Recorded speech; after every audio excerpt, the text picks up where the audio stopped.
그때 내가 꿈속에서 보니 고집쟁이는 되돌아갔고 크리스천과 변덕쟁이는 이야기를 나누면서 평원을 가고 있었다. 그들은 대화하기 시작했다. 크리스천, 변덕쟁이 씨 어떻습니까? 나는 당신이 나와 함께 가게 되어 매우 기쁩니다. 만약 고집쟁이 씨도 나처럼 보이지 않는 것에 대한 두려움과 압박감을 느꼈다면 그렇게 가볍게 우리를 뒤로하지는 않았을 것입니다. 변덕쟁이, 크리스천 씨, 지금 이곳에는 우리 두 사람밖에 없습니다. 우리가 가고자 하는 곳에서 무엇을 어떻게 즐길 것인지에 대해서 더 자세히 말해 주십시오. 크리스천, 내가 마음속으로 알고 있는 것만큼 말로 설명하기가 쉽지 않습니다. 그러나 당신이 알고 싶어 하니 내 책에서 그것들을 읽어드리겠습니다. 변덕쟁이, 당신은 책에 있는 말들이 틀림없이 진실이라고 믿습니까? 크리스천, 예, 참으로 거짓말하실 수 없는 하나님에 의해 기록된 말씀이기 때문입니다. 변덕쟁이, 그래요. 그것들은 무엇입니까? 크리스천, 영원한 나라가 유업으로 주어질 것이고 영원한 생명이 우리에게 주어져서 우리는 영원한 나라에서 영원토록 살 것입니다. 변덕쟁이, 그 외에 또 무엇이 있습니까? 크리스천, 영광의 면류관이 우리에게 주어지고 예복이 주어질 것인데 그것은 하늘의 태양과 같이 우리를 빛나게 해줄 것입니다. 변덕쟁이, 이거 참 기분 좋군요. 그 밖에 또 무엇이 있습니까? 크리스천, 그곳에는 더 이상 눈물과 슬픔이 없습니다. 왜냐하면 그곳의 주인이신 분이 우리의 눈에서 모든 눈물을 씻겨 주실 것이기 때문입니다. 변덕쟁이, 우리는 그곳에서 어떤 친구들과 함께 합니까? 크리스천, 그곳에서 우리는 스랍들, 그룹들과 함께 있을 것인데 이런 피조물들은 그들을 쳐다보는 당신의 눈을 압도할 것입니다. 또한 당신은 우리보다 앞서 그곳에 간 수천 수만 명의 성도를 만날 것입니다. 그들은 누구에게도 해를 끼치지 않으며 사랑스럽고 거룩한 자들입니다. 모든 사람이 하나님께서 보시는 가운데 행할 것이며 영원한 용납과 함께 하나님의 임재 가운데에 서 있습니다. 한마디로 우리는 그곳에서 황금 연료관을 쓴 장로들과 황금 하프를 가진 거룩한 처녀들을 볼 것입니다.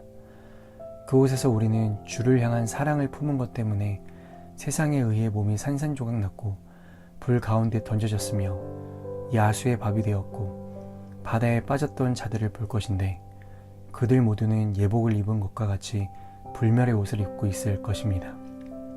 변덕쟁이, 이야기를 듣는 것만으로도 마음이 황홀해집니다. 그러나 이런 것들은 즐길 수 있는 것입니까? 우리가 그것을 어떻게 누릴 수 있습니까? 크리스천, 그곳의 통치자이신 주께서 이 책에 기록하셨습니다. 만약 우리가 진정으로 그것을 얻고자 한다면 주께서 모든 것을 자유롭게 우리에게 주실 것입니다. 변덕쟁이, 그래요, 내 좋은 친구요. 이 모든 것을 들으니 기쁩니다. 어서 걸음을 빨리 합시다.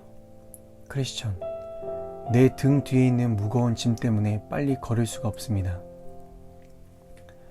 나는 꿈속에서 그들이 대화를 마치자마자 평원의 한가운데 있는 깊은 수렁에 가까이 다가가는 것을 보았다. 그런데 두 사람은 주의를 기울이지 않아 갑자기 수렁으로 빠졌다. 수렁의 이름은 절망의 수렁이었다. 그들은 진흙으로 뒤범벅이 된 상태로 한동안 늪 속에서 허우적거렸다. 크리스천은 등에 지어진 무거운 짐 때문에 수렁 속으로 가라앉기 시작했다. 변덕쟁이, 크리스천 씨, 지금 당신은 어디 있는 거요? 크리스천, 정말로 모르겠는데요. 변덕쟁이, 아니, 당신이 나에게 말한 행복이 고작 이런 것이요. 우리가 시작하자마자 이런 불행을 만났다면 지금부터 여행이 끝날 때까지 우리가 무엇을 예상할 수 있겠소? 나는 돌아갈 터이니 당신이나 혼자서 훌륭한 고장을 차지하시오. 은혜로운 주일입니다. 오늘 파워웨브 예배를 함께 드리진 않았지만 오늘의 교회 창립 기념 주일 예배로 하나님께 예배할 수 있게 해주신 은혜에 감사를 드립니다. 52일 신앙성벽 쌓기 네 번째 시간, 오늘의 주제는 변덕쟁이입니다. 본문에서의 변덕쟁이는 순례의 길을 출발했다가 중도의 어려움을 만나서 포기하는 일시적인 믿음의 인물입니다. 마태복음 13장에 나오는 씨 뿌리는 자의 비유에서 돌밭에 해당되는 사람입니다. 그렇다면 변덕쟁이의 특징을 통해서 잘못된 일시적인 믿음의 특징을 살펴볼 필요가 있을 것 같습니다. 첫째로 변덕쟁이는 고집쟁이와 달리 크리스천이 하는 말을 듣고 순례의 길을 같이 가기로 결정했습니다. 순례의 길을 처음 시작하면서 크리스천에게 순례의 길에서 무엇을 얻을 수 있는가에 대해서 질문했습니다. 크리스천은 아름다운 왕국과 영원한 생명에 대해서 설명해 주었고 변덕쟁이는 그 설명이 기뻤습니다. 왜 기뻤을까요? 변덕쟁이가 기뻐했던 이유는 크리스천의 천국에 대한 설명을 육신적이면서 물질적인 관점에서 이해했기 때문입니다. 그래서 변덕쟁이는 수렁에 빠지게 되었을 때 자신이 예상했던 것으로부터 벗어난 것임을 알고 크리스천에게 화를 냈으며 결국 자신의 고향으로 돌아갔습니다. 헛된 동기와 육신적인 목적을 가지고 순례의 길을 출발하게 되면 변덕쟁이와 같이 결국 중도에 포기하게 되는 것입니다. 둘째로 변덕쟁이는 천국과 영생에 대한 설명을 들었을 때 기뻐했습니다. 이런 기쁨은 자신의 상상력으로 이해하고 기뻐한 것입니다. 즉, 자신의 느낌에 의지해서 즐거워했는데 이것은 잘못된 영적 감정인 것입니다. 잘못된 종교적 감정들은 헛된 열심을 만들어냅니다. 마치 변덕쟁이가 크리스천에게 순례의 길을 빨리 가자고 재촉한 것과 같습니다. 이러한 잘못된 영적 감정은 자신의 느낌과 상반되는 일을 당하게 되면 결국 종교적인 행위를 멈추게 됩니다. 이스라엘 백성은 홍해바다를 건너고 나서 크게 찬송을 불렀지만 수르광야에서 사흘 동안 물을 얻지 못하고 마라에서 쓴물을 만나게 되자 하나님을 원망했습니다. 하나님께서 베푸신 기적들을 통해 흥분하고 장차 그들에게 행복한 일들만 있을 것이라고 기대했는데 상상과는 반대되는 일이 발생하자 곧 하나님을 원망한 것입니다.